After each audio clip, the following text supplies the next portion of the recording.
Nakakaantig, ganito pala ang mga sinabi ni Ellie kay Pilmar. Sa kabila ng mga naglalabasang balita patungkol sa pagtataksil di umano ng stepdad ni Ellie na si Pilmar, ay may mga nakakaantig naman di umanong sinabi ang anak ni Andy, lalo na ang panganay nitong si Ellie. Do alam naman natin na hindi si Pilmar ang totoong ama ni Ellie, ay madami di umano siyang magagandang alaala kasama ang itinuturing niyang pangalawang ama. Mahirap di umano para sa kanya noong una ang mag-adjust dahil napakalayo ng Manila sa Siargao.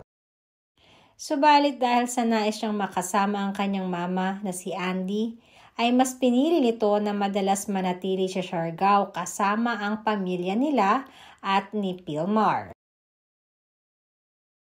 Matatandaang sa isang interview ni Ellie noon, sinabi nito na wala naman siyang maipuna bilang stepdad kay Pilmar. Dahil halos pantay-pantay naman di umano ang trato nito sa kanilang magkakapatid.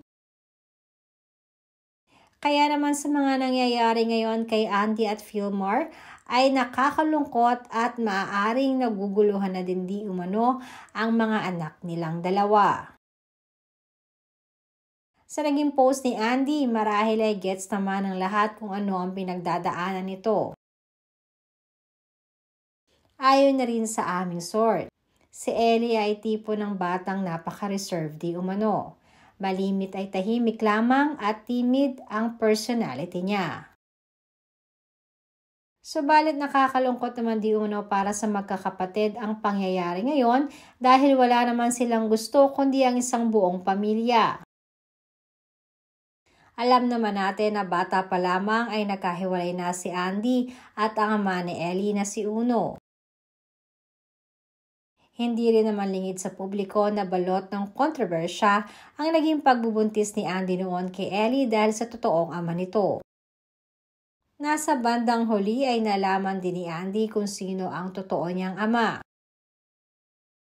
Samantalang maraming netizens naman ang nagkukomento at nagsasabing bumalik na lamang di umano sa Andy sa Manila at iwan na ang Siargao. Huwag niyang sayangin ang kanyang panahon para sa taong hindi naman niya deserve.